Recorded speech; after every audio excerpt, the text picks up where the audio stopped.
there's a very strong public defence of the chequebook journalism in this case. If it was only £75,000, everything has been exposed.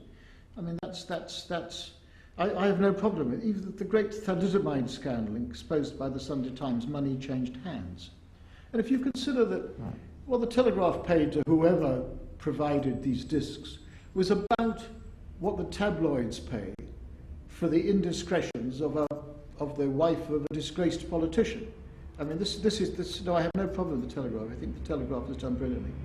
Now, you also in the book devote a chapter to the political class. How has the mindset of the political class had to change in the aftermath of the scandal, or how must it change in the future? I think the political class is shattered. This happened this wasn't done to them, it was done by them. And I think what has happened in the last 20 years is a great gulf has arisen and widened between the government and the government, between the politicians and the people. And we've seen this, the extent that these MPs are taking money that is not theirs. If this had happened in a private company or public corporation, the guys would have been out of the door, handed the coats, off you go, and the papers probably passed to the police.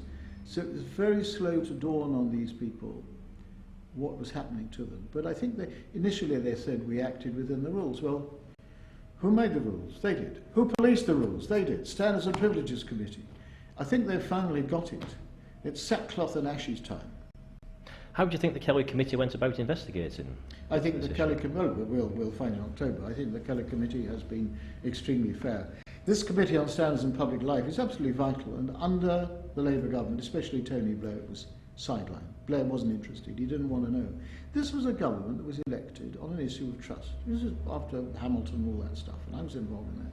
And they didn't seem to care. They sidelined it, it was left without a chairman for about 8 months. I have every confidence in Sir Christopher. I've seen him in action. He's doing a very good job.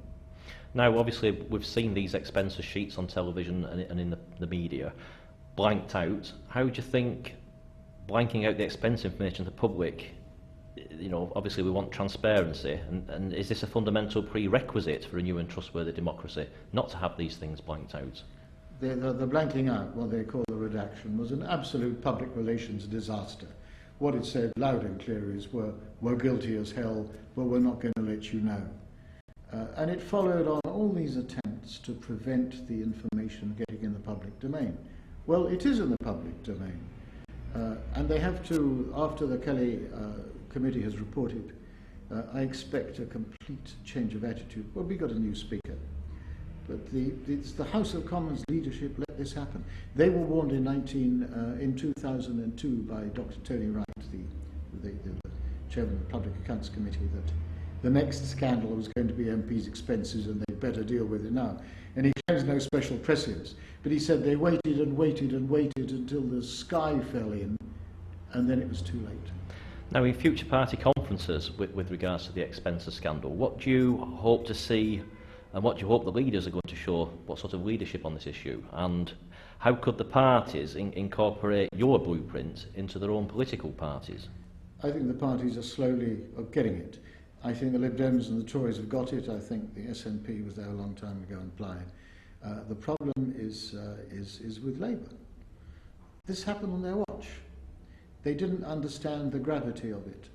If you actually look at the individual cases, I think you will see that in many of the Conservative cases, not all, they tend towards the comical. Some of the Labour ones tend towards the criminal. The phantom mortgages are all Labour. They haven't got it yet, but they're going to have to. And if they don't, they're not just going to be defeated, they're going to be wiped out. And has your own trust in politics and politicians been permanently damaged by this? And how do you hope the book will have a positive impact on British politics? The book ends up in a fairly confident frame of mind. Either you laugh or you cry.